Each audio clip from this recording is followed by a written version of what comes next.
Welcome back to Super Smash Lesbians, this time using the correct logo.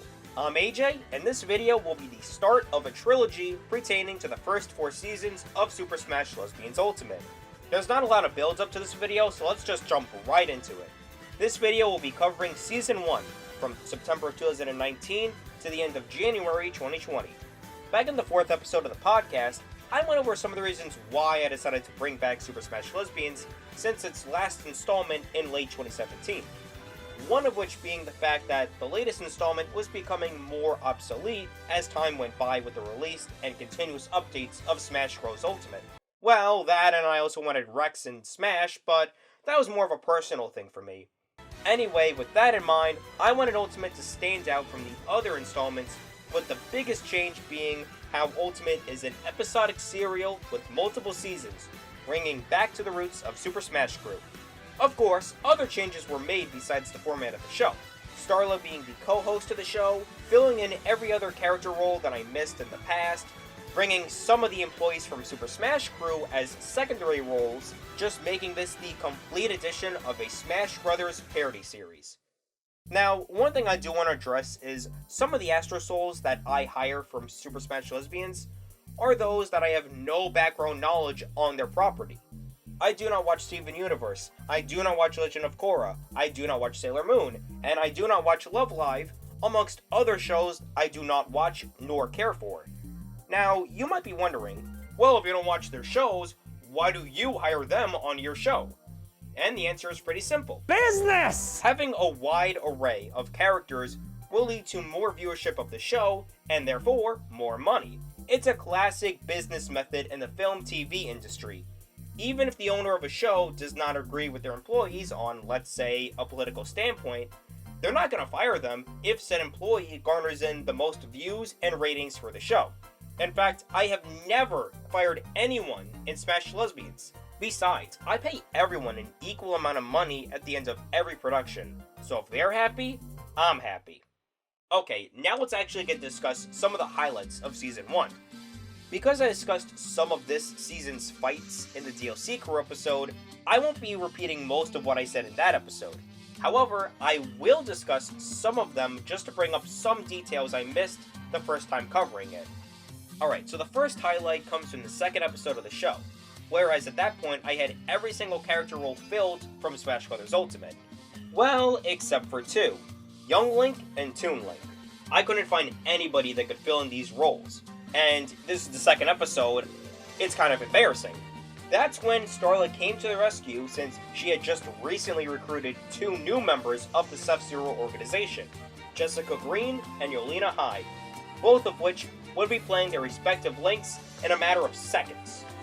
Another highlight in the season was the T-3000 fight Rex and Melina faced in order to save Kara from a false termination. This fight, as I mentioned in the DLC crew episode, took place in the parking lot as to prevent John from being a permanent member of the show. Of course, that'll never happen. At least for now. However, remember how in that episode I said that Kara would be okay and she wouldn't get hurt by the T-3000? Well, I lied. Kara got the shit kicked out of her by John, and by the time Rex and Melina showed up, she was in critical condition. Thankfully, one trip to the recovery center would patch her up. On the topic, let's talk about Kara for a minute, because she plays an important role in Season 1. Prior to Smash Lesbians Ultimate, I finished Detroit Become Human in the summer, and in that game, Kara never caught a break with anything. So, when I hired her to play the Rob role, I wanted to make sure everything was okay for her since she was now living in Canada, and she felt a bit unsafe returning to the States. This is also where I introduced her to Mettaton, and the two became friends with one another, what being androids and such. And I think her friendship with him made Kara a bit more optimistic with working on the show. However, that joy wouldn't last for long, because now I have to discuss the 5, count 'em 5, Season 1 finales. Yeah, much like Skynet keeps changing the date of Judgment Day, eventually to the point where it's never gonna happen, I couldn't decide which episode would be the final episode of Season 1.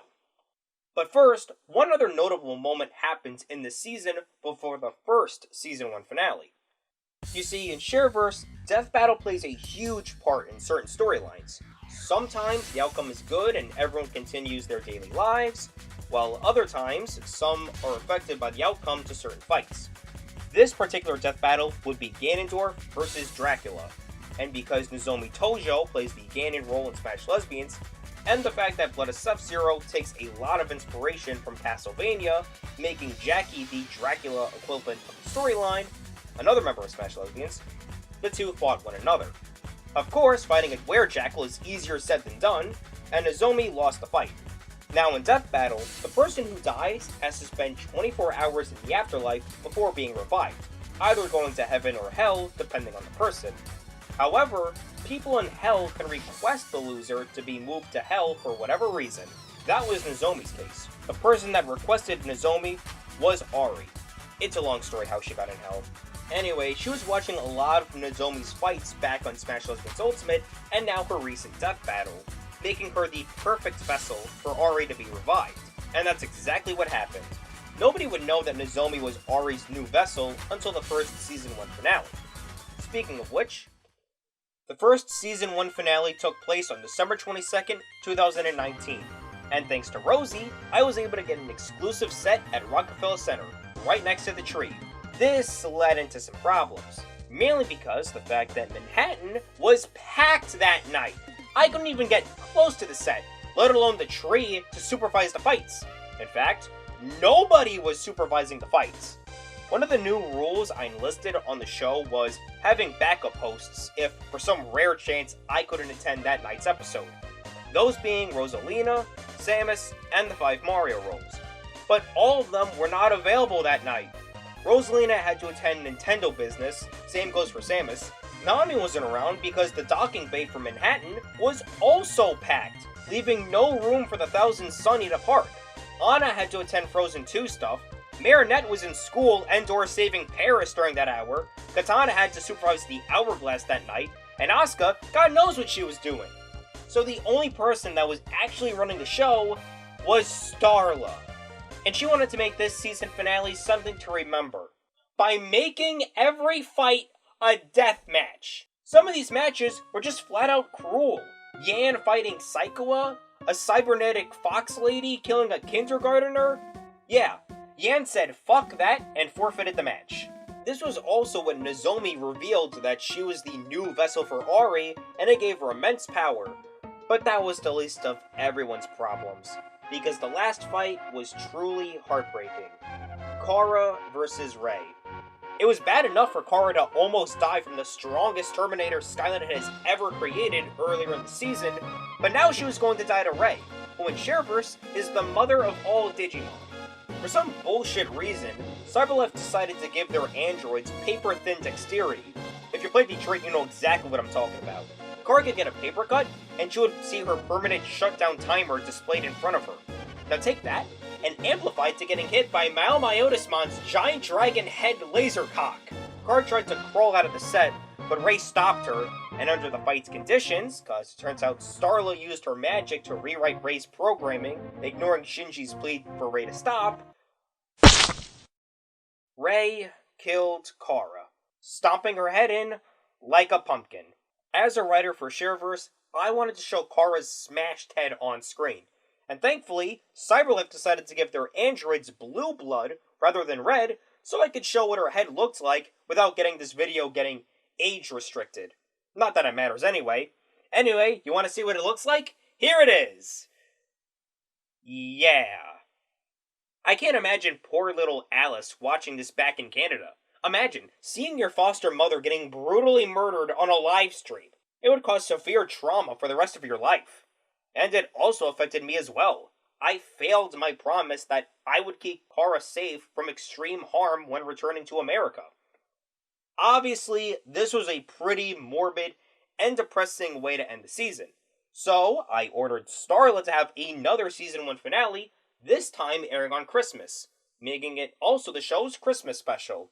Of course, not everyone showed up for this episode, since it was the holiday, but I welcomed anyone who showed up, including those who had no family to celebrate Christmas with. Apparently, me making another season finale was a part of Starla's plan. While Kara's corpse was in the recovery center, Starla hacked her programming to not only revive Kara, but making her insanely powerful. You see, throughout the first season, Kara has been downloading everyone's moveset and abilities to gain an extra advantage in the fights. This backfired on her because now Kara became an uncontrollable monster known as Everything Kara. You know how there's an Everything Bagel? This is an Everything Kara, having all the abilities and forms of the current members of Super Smash Lesbians Ultimate. Nobody would dare to challenge or stop her, except for Yan. Everything Kara was an inheritor of the Holy Gene, a gene that could cause humans to have a devil form.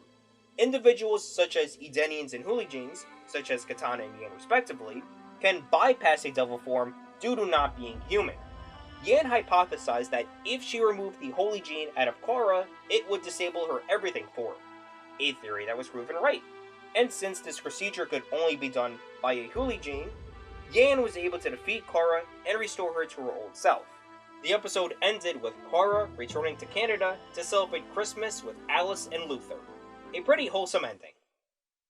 So, even with the new year coming around, Laylamon wanted to have the Season 1 finale include a fight between her and Starla, which she missed out on in the Christmas special.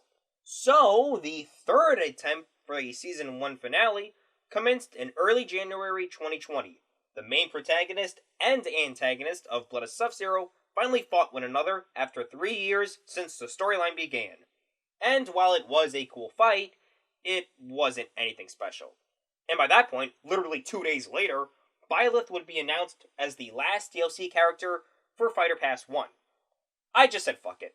Now, the Season 1 finale will be Rex fighting Byleth the day he came out. I already went over the fight and aftermath in the DLC crew episode, about how Byleth accused Rex of working with the Agarthans and whatever. However, 3 days later, Gruntilda, yeah remember her, planned a full-scale raid on the building using zombie skeletons. As a reminder, Gruntilda never stepped foot on the set and therefore was not a member of the show, just an outside threat. For a while, I thought she had connections with Starla, but it turns out she never met her. Anyway, this is where the DLC crew and their former opponents worked together and stormed up to Gruntilda's lair, but only Rex, Melina, and the Aegis girls were able to get in. What they found was a fun house of horrors. Turns out Gruntilda used Kronya's corpse as a mindless beast where Rex and Melina had to put her out of her misery. The skeleton army Gruntilda summoned was actually out of Kronya's blood, mainly because of her being an Agarthan. When they got to Gruntilda's main room, the group found Kronya's nervous system, brain and eyeballs, even the heart, in a test tube to pump out more skellies.